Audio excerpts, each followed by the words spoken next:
ఫ్యాక్షనిస్టులను లేకపోతే హత్య చేసినటువంటి వాళ్ళను లేకపోతే అవినీతి పరులను ఎందుకు సమర్థిస్తున్నాడు అంటే అది వాళ్ళ నాన్న నుంచి కూడా వచ్చింది. ఉమ్, అందువల్ల అదే నాకేం కొత్త అనిపించదు.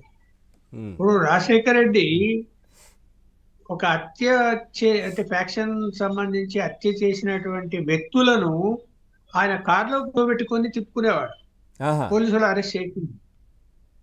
ఓకే. ఒకసారి పైనుంచి అంటే ఎన్టీ రామారావు సీఎం గా ఉన్నప్పుడు కెప్టెన్ కేవీ రెడ్డి అని ఎస్పీ అంటే టెలివిజన్ కార్యక్రమం చంపినటువంటి కేసులో ముద్ద ఎందుకు పట్టలేదు అని పైనుంచి అంటే ఎస్ఓ నుంచి డీజీపీ నుంచి అడుగుతూ ఉంటే అసలు వాళ్ళు ఎక్కడున్నారని ఆరా తీసుకుంటే తీరా రాజశేఖర రెడ్డి కార్లు తిరుగుతున్నారు, రాజశేఖర రెడ్డి ఎక్కడ వెళ్తే అక్కడికి తీసుకెళ్తున్నారు, చెన్నై ఆహా, వెళ్తే చెన్నైను, ఎక్కడ వెళ్తే అని సమాచారం వచ్చింది. వస్తే రాజశేఖర రెడ్డి గారికి ఫోన్ చేసి వాళ్ళని అప్పగించండి అని చెప్పి ఎస్పీ గారు బతిమలాడితే కూడా నేను అప్పగించను, మీరు ఏం చేసుకుంటారు చేసుకోకండి అన్నాడు. అంటే సార్ ఒక్కసారి మధ్యలో వస్తున్నాను దీంట్లో, మీరు చివరకు అంటున్నట్టుగానే సార్ సార్ ప్లీజ్ సార్ నేను మధ్యలో వస్తున్నాను, మీరు అంటున్నట్టుగానే అనిపిస్తోంది ఇప్పుడు. ఎందుకంటే జగన్మోహన్ రెడ్డి కూడా ఎవరైతే ఆయన మన డ్రైవర్ సుబ్రహ్మణ్యం హత్య కేసు ఎమ్మెల్సీ అనంతబాబు ఆయనను కూడా బస్సులో వేసుకొని తిరగడం, ఆయన పక్కన వేసుకొని ఏదైనా ర్యాలీలోనో లేదంటే మీటింగ్లో కూర్చోబెట్టుకోవడం, సో ఆయనతో వెళ్ళడం, అంటే ఈయన నా మనిషి అని పోలీసులకు చెప్పే ప్రయత్నమా లేదంటే ఎట్లా ఇది? అంటే అవునండి, మేము మా ఇష్టం, మేము సపోర్ట్ చెప్పి పోలీసులు రాకూడదు, అరెస్ట్ చేయకూడదు అని చెప్పి. ఇప్పుడు అక్కడ ఎన్టీ రామారావు ముఖ్యమంత్రిగా ఉన్నా కూడా ఆ సమయంలో పులివెందులలో ఉన్నటువంటి పోలీసులు ఎవ్వరు కూడా రాజశేఖర్ ఇంటికి పోయి తనిఖీ చేసిన సందర్భాలు లేవు, లేకపోతే ఆయన కారు కానీ ఆయన గెస్ట్ హౌస్లు కానీ తనిఖీ చేసిన సందర్భాలు లేవు. అంత భయము, పోలీసులే భయపడతారు, ఆ, ఎదురు తిరుగుతారు. ఆయన ఆయన వెనకమన్నటువంటి జనాలు ఎదురు తిరిగి పోలీసులనే కొడతారు, అన్ని చేస్తారు. అందువలన పోలీసులు ఎవరు మేము వెళ్ళమండి ఆయన దగ్గరికి అని ఎస్పీకి చెప్తే ఎస్పీనే స్వయంగా ఫోన్ చేస్తే లేదు నేను అప్పగించానని చెప్పాడు.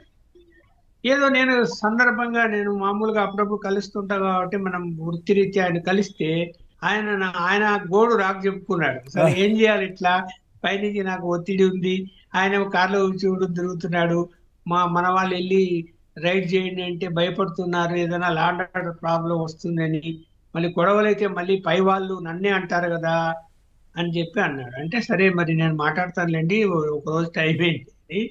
మళ్ళీ రాజశేఖర్ రెడ్డి దగ్గరికి నెక్స్ట్ డే వచ్చాడు కడపకు, వాళ్ళు తీసుకొని వచ్చాడు. పక్కన రూమ్ లో కూర్చో ఉండారు వాళ్ళు. ఉమ్, నేను ఏమయ్యా ఇలా చేస్తున్నావు ఏంటి, కరెక్ట్ లేదా ఇది, లేదు లక్ష్మణ్ నీకు తెలియదు ఏముంది, ఇక్కడ ఫ్యాక్షన్ వాళ్ళని తీసుకుని కనుక లోపలేసి చావగొడతారు వాళ్ళని, ఆహా, దానివల్ల వాళ్ళు భయపడిపోతున్నారు, ఆ నేను ఎట్లా అప్పగించమంటావు, అప్పగిస్తే మాత్రం కొడతారు అంటారు. నిజంగా అప్పుడు కొట్టేవాళ్ళు బాగా. ఫ్యాక్షన్ మర్డర్స్ లో పోలీసులు లోపలేసి వాచి పడేసేవాళ్ళు, మర్డర్లు చేయొద్దని చెప్పి.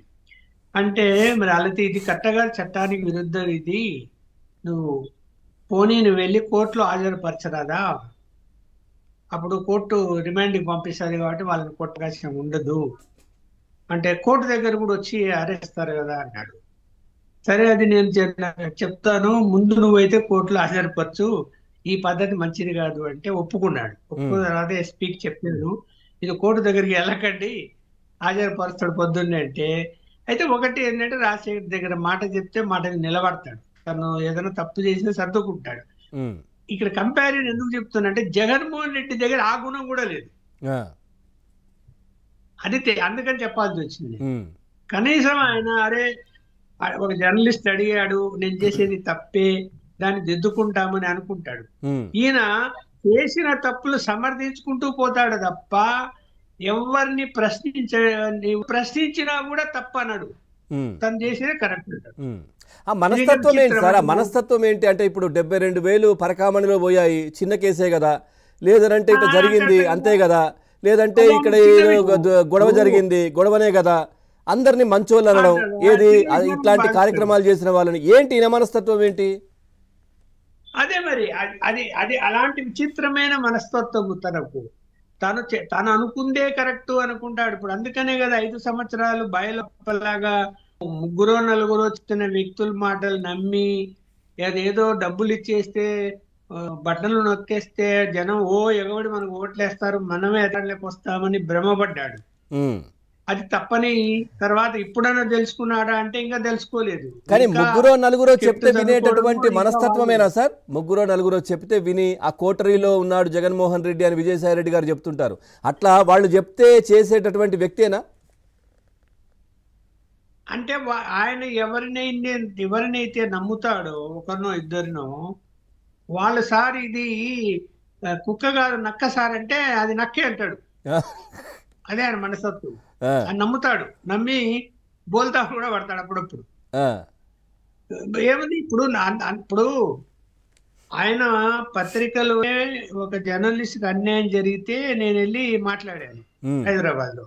ఉమ్, మాట్లాడితే ఏమన్నాడు, నేను అంతా ఆ, సజ్జల రామకృష్ణ అడిగి చూస్తున్నాడు సార్ లక్ష్మణ్ అంటే అన్న అంటాడు. నన్ను కూడా అన్న ఆ, నేను ఆయన నమ్మాను, ఆయన ఏం చేయాలి కరెక్టే అనుకుంటా కదా, ఇప్పుడు ఇక్కడ నమ్మిన తర్వాత మళ్ళీ అపనమ్మకంతో నేను వాళ్ళ మీద అలాగా